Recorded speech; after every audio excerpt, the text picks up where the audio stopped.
Death Valley Days, where Western history comes alive. The place was a little Texas town called Helena, the time just over 80 years ago. Helena was a drunken, brawling town overrun with thieves, killers, and outcasts. Most people believed Helena would soon die of its own corruption, but one man wouldn't wait for that. He believed in taking an eye for an eye, and he dealt in accordance with the oldest law.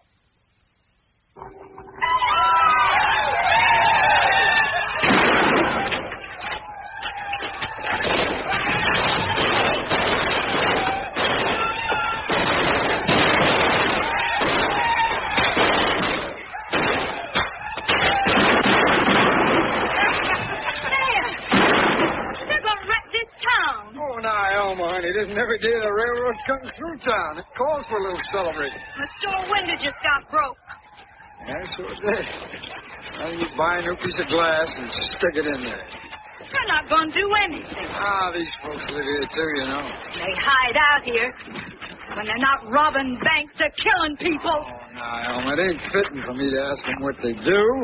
They bring a lot of money into this place, and nobody in this town ever turned any of that down. Well, this place never changes, does it? Oh, it won't. Not till somebody with a little aesthetic pride burns the whole town down. Or hangs the mayor.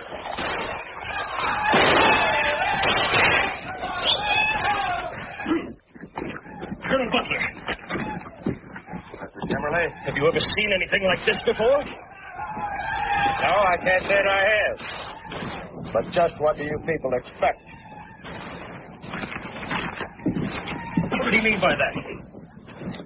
I suppose he means it's going to keep on being like this until you people get the guts to stand up for yourselves. Colonel Butler, did you hear what he said to me? I did. And I agree with him 100%. Sure, it's easy for you to talk. You don't have to live here. But I have to trade here.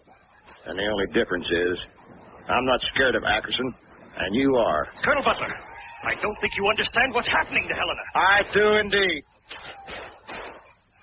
You and the rest of this town never lifted a finger when he opened it up. He liked the money these outlaws brought in. But you didn't count on the violence it would buy. We didn't know. Well, you know it now. So what are you going to do about it? Hey, the railroad's coming to town. You hear? Welcome to the celebration, Colonel. Get out of my way. Butler. That's no way to talk to the mayor. You may have the rest of this town buffaloed, Ackerson. Me and my son don't take orders from you. Don't push too hard, Colonel. Mayor, Mr. Mayor. What do you want, boys? We're trying to hold choir practice, and there's been so much noise. Well, then I suggest you sing just a mite louder. Hey, you see, Butler? It's my town. I don't bully people. I just make suggestions. Let's go, son.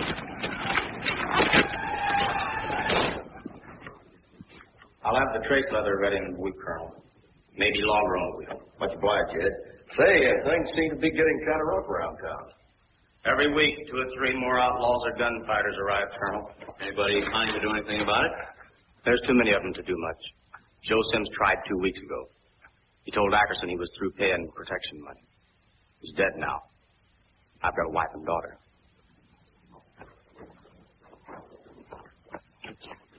Maybe between us we could do something. Like what, son? You can't change people. Not until they're ready for change. Maybe we could talk to people, form a vigilante committee, have meetings. Who'd meet? You? Me? No.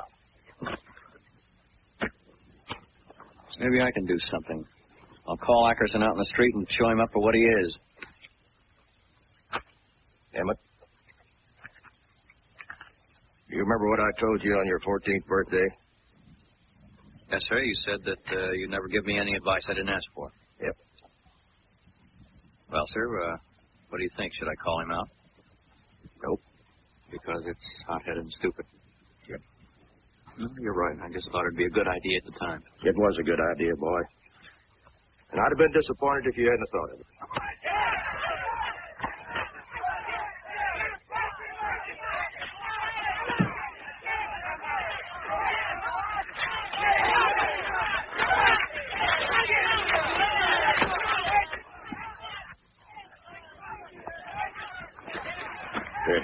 dancing over there. Yeah. He doesn't know anything about that kind of a fight. That's Ackerson's new idea of entertainment around here. All arguments settled with a pocket knife. You mean they just cut each other up?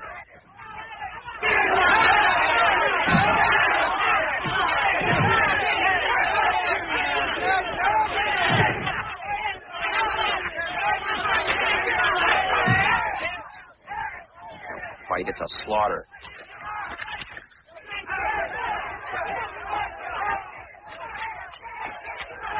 Now, you wait a minute, youngster. That's a fair fight. He's a friend of mine.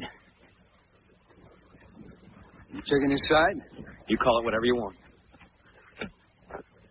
All right, boy. You take his side. You're going to have to fight his fight. Like I said, boy, it's my town. Jeb, you get that rope off of him. I thought of that. Just, what are you trying to do? Oh, just trying to make my small contribution to the decency of the world.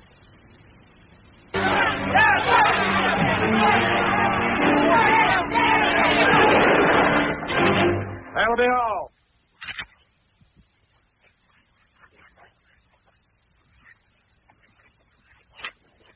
Now, you hold it, Colonel. You stay out of this. Butler? Ackerson, I didn't hear anybody ask my boy if he wanted to fight like a roped-up calf. Your boy put it in. You gonna let him get away with that? And you gonna do something?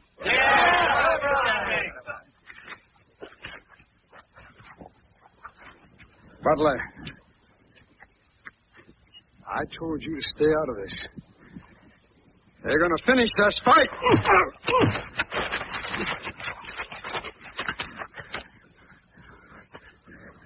Colonel, nobody does what you just did and gets away with it. Mayor, you and your thieving friends think you've got everybody buffaloed around here, but I know what you are. And I'll call you for it in front of everybody. You're a coward and low as a snake's belly.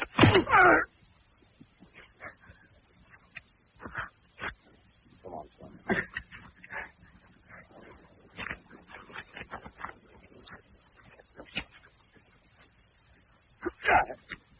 I'm broken. I think I know a way to start breaking in. All right, get out of here. Go on, get off the streets. Go on!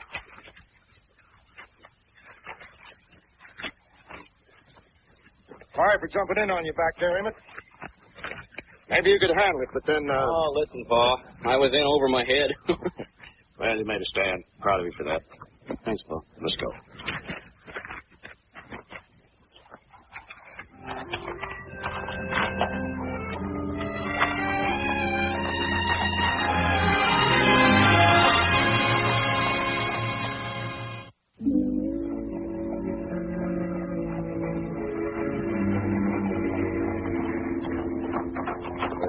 Sure don't waste any time. that's progress, son.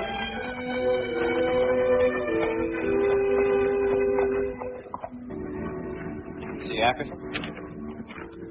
Oh, but you can bet we will. Well, he's had a week to cool down. Maybe he'll stick to collecting bribes and leave you alone. Not a chance. Too many people saw me backing down. You hear me?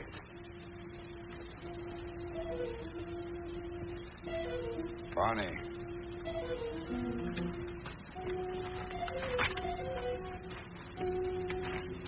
Colonel, if you got something to say, you better say it. No. I got nothing to say except,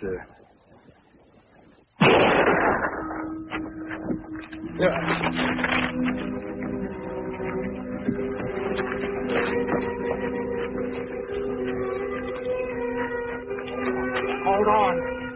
Somebody got a doctor.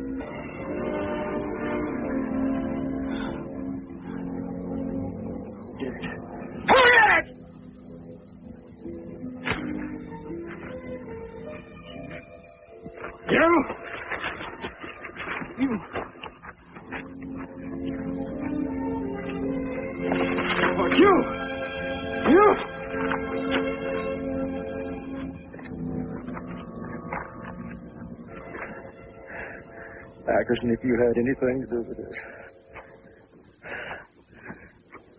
By heaven, kid, you...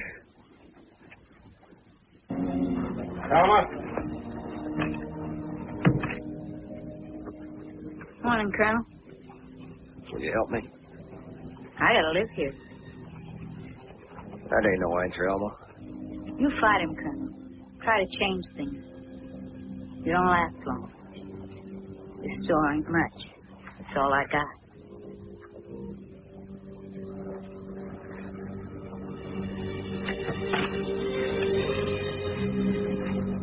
Took me 3 years to get my church built. I got 55 people coming to church every Sunday. Is that the one dead safe across the street, Parson? I have to think of those 55 people. They're my church, my concern. Did you ever wonder why Emmett and I quit coming to your church? Yes, Colonel. I did. For the same reason nobody would have listened to David if he'd have thrown down his rock and run from Goliath.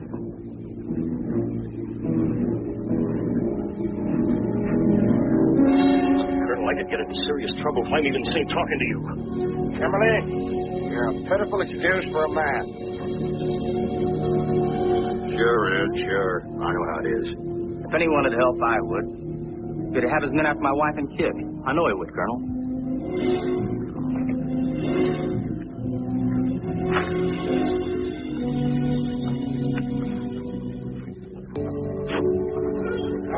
See you, man. What's this signature business all about? Oh, that don't mean anything, Colonel. A few months ago, we had to send a petition to the railroad to get them to come. Thank you, Emma. Thank you.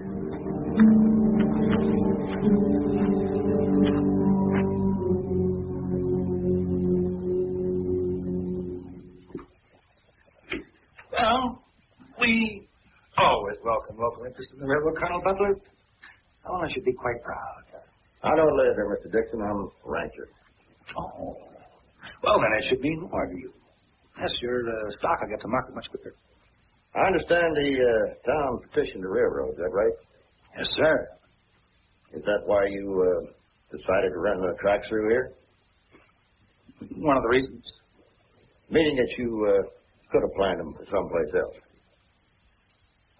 Colonel, I'm not sure I understand. Well, just what is the chance of the railroad laying those tracks someplace else?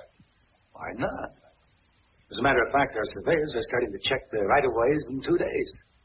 Mr. Dixon, how much is the railroad paying for that right-of-way? Colonel, we don't discuss... Well, I can guess $10,000-$15,000 maybe. Well, certainly land values go up when... And the railroad lays out a big chunk of money. Of course we pay money for the land we lay our tracks on. Let's suppose you didn't have to. Let's just suppose that your railroad didn't have to pay 1 cent for that right-of-way. Sir, if you are suggesting some kind of illegal scheme... No, sir, I'm not. I own one of the biggest ranches in Texas, just west of town. I'll give you that land free. No strings, no obligations. Why, Colonel Butler? Well, now let's just say it's for personal reasons. I'm sorry, sir. As I told you, our plans are made. This office is in Helena. The tracks will be here, too. And how about you, Mr. Dixon? How about me? Well, you spent 10 years selling tickets, reading timetables, forgotten in a hot, dirty Texas town. How often does a man have the chance to save his employer $15,000? How will that affect your future, Mr. Dixon? You do have a point, Colonel. I'm well aware of that. I could send a telegram. Although after all this time I'm planning on it. Give it a try.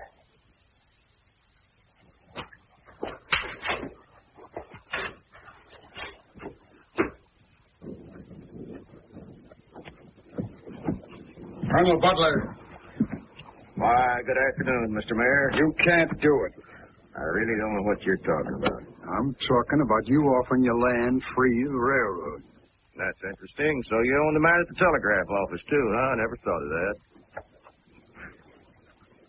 Just, what are you trying to do? Oh, just trying to make my small contribution to the decency of the world. Look, Butler, this town needs that railroad. And you need this town because without it, you're nothing. I'm not about to let you do it. What if you'd move back to your right a little bit, Mary? The sun's getting in my eyes. Yes, sir. The railroad's going to pass this town right on by. People are going to move out. Outlaws are going to find a new place to hide. And you're going to be a king without a kingdom. Aren't you, Mr. Ackerson?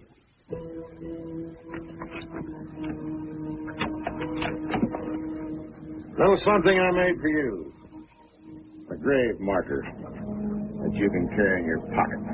Good day, Mr. Mayor.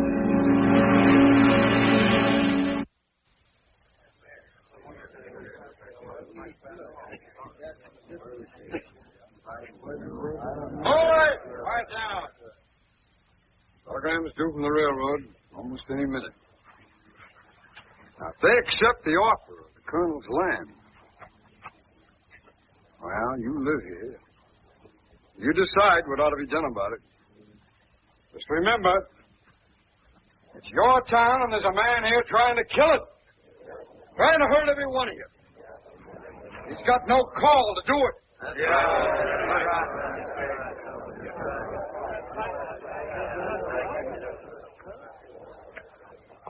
I don't like the feel of this, Colonel. Your life's in danger. My son was my life, Mr. Dixon. I had nothing more to lose. Fine. Give me that telegram you hear, boy.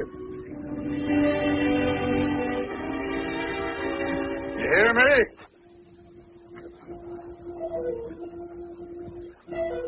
Barney.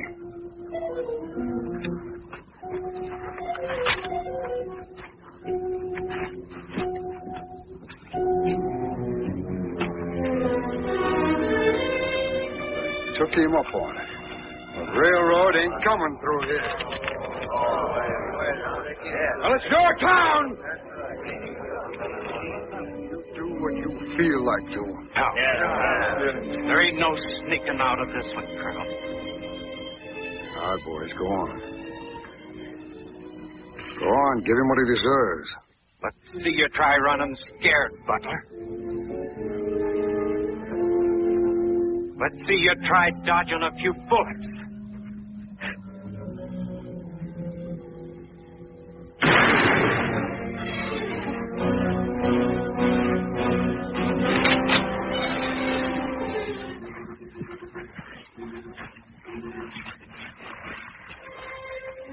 Well, Mr. Mayor, it looks like you're in trouble. Now, let's just see how good you are without all your friends to back you up. Well, that's just like you, Butler. First you cripple a man, then challenge him to a fight. All right, we'll do it your way with pocket knives. That way your hurt arm will be tied up.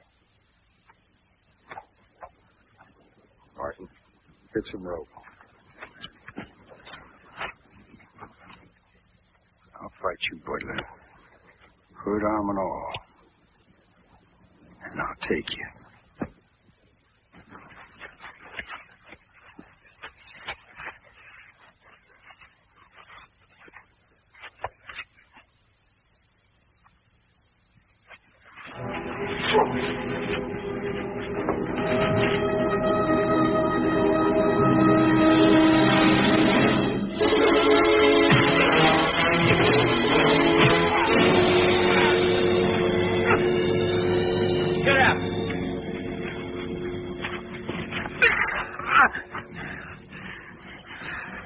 Ackerson, I'm going to ask you just once. Who killed my son? He did it! Just try me.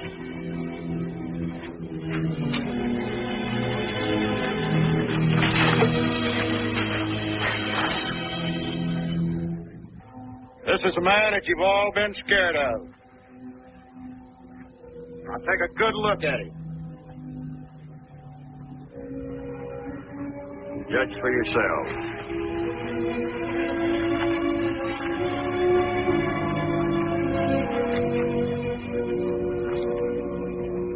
Artie. Where you going, Elma? This town's dead. I'm leaving.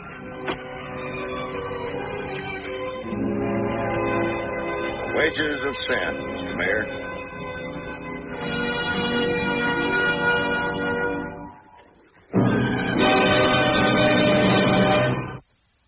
And so Colonel William Butler, true to his promise, killed the town of Helena, Texas. Within a year, the rails were laid along the new route, giving birth to the towns of Kennedy and Karnes City. The true death blow came when the courthouse was transferred to Karnes City. Next week, another true story from Western history.